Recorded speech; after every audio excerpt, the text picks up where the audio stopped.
Hey guys, and welcome back to another episode of Federico Talks Watches. Today, the obligatory video. I'm going to talk about my predictions for Rolex and Tudor's releases at Baselworld 2020. Now, of course, before we get started, customary wristwatch check. Today I'm wearing the Rolex Hulk Submariner, a watch they say is going to be discontinued at Baselworld 2020, but they say that every year, so don't listen to them, or it could be the year. But my only Rolex and my baby. I absolutely love this watch. And also, don't forget to check out delraywatch.com. Bunch of new watches in stock. We got in a Zin 556 in excellent condition. We also have a Rolex Explorer 1 114270 that we just discounted, and it's in the hot deal section. It's a pretty good price if I do say so myself. And tomorrow we're dropping some very cool pieces. FP Journe, Piaget, Habring, amongst others. So check out delraywatch.com not only tomorrow, but also today. Link in the description below. So yeah, guys, Baselworld 2020. For those of you that don't know what it is, Baselworld is a fair that happens every year where watch brands release their new watches. Now, Baselworld may no longer be a thing. Bulgari just pulled out, and then, of course, Breitling, Seiko, you guys know the story. And on a side note, I couldn't be happier. I think Baselworld is an archaic tradition that is there to do nothing but waste everybody's time. But that's just my opinion. I'll make a video about that in the future. So yeah, may not be long for this world. However, Rolex is still attending this year, and of course, they will come out with some new watches.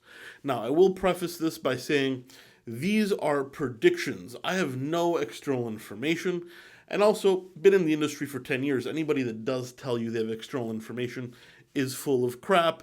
Rolex is basically like Fort Knox. Every brand, has leaks here or there for their new releases. I've never seen it happen with Rolex. So if a friend of a friend of a friend told you something, well, just call him a liar straight to his face. But I think there are a few predictions some people could accurately assume about what they will release. And that is what I'm going to do today. And of course, we will talk about Tudor as well. The first one, I think, is going to be a new Rolex Milgauss. The Milgauss family was discontinued, not quite loved, even though I think it will be a future classic, mark my words. It is time for a refreshed Milgauss. Not sure what they're going to do with it. Definitely update the movement and, maybe make it more vintage inspired. Can you say a honeycomb dial? We can only hope. But I think a Milgauss definitely due for a refresh. Second one, and probably the one that's most likely to happen, is the Submariners are going to get the new movements.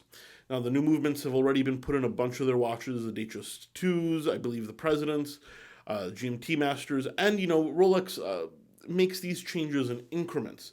Submariner usually being the last one to get the switch. So this year, people are definitely saying it is time for the new movement in the sub. Will the case get a change?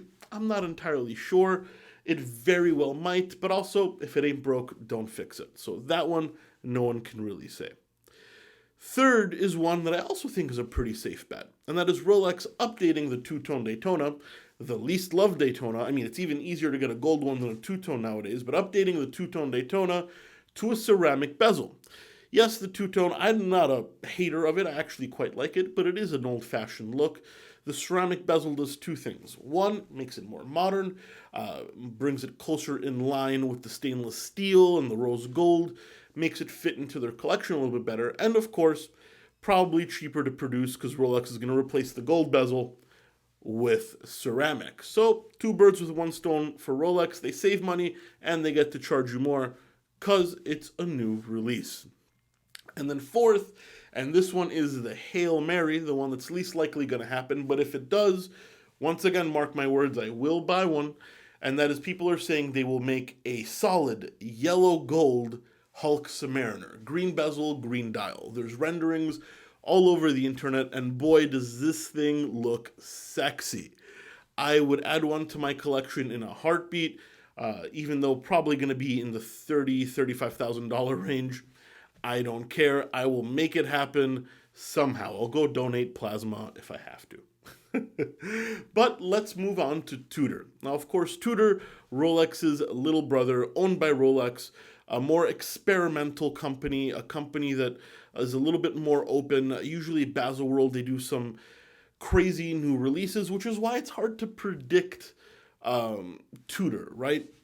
So I'm going to stay safe and I'm going to come up with two predictions that I think are actually going to happen. The first one is an update to the Tudor GMT, Black Bay GMT. Now, I think they're going to come out with a different bezel as well, maybe black, just like a Tudor, just like a Rolex GMT Master that was discontinued, black bezel. Now, a good friend of mine claims he thinks, or he's heard, that they're going to make a white dial Pepsi Tudor GMT, just like the vintage look that Rolex had, the very rare white dial Pepsi GMT Rolex made for Pan Am. He thinks they're going to do that for Tudor. I also think they're going to put a few new bezel variations on the Black Bay 58. It sells a ton of watches. It's a good excuse to move a few more units. Tudor is more mass market. They move more units. Yes, their new releases are hard to get because they're hot, but eventually they become quite available. Case in point, the Black Bay GMT, no longer selling at a premium. Prices have dropped, and you can get it pretty much anywhere. I mean, yes, you might not be able to walk in, but within a couple of weeks, almost any decent AD should be able to get you one. And that's what Tudor is there for, to move units, not for exclusivity, which is why I think they'll be a little bit more experimental than their bigger brother, Rolex. Anyway, guys, that is my prediction for Rolex and Tudor this Baselworld 2020. I may make a video for Omega and maybe even Patek Philippe, but Patek would be a short video because they're pretty slow with their releases. Let me know if you have any interest in seeing those. Also, if you enjoyed it, please don't forget to give this video a thumbs up. It really does help. And don't forget to subscribe so you don't miss any content. Guys, thank you so much, and I'll catch you in the next one. Take care.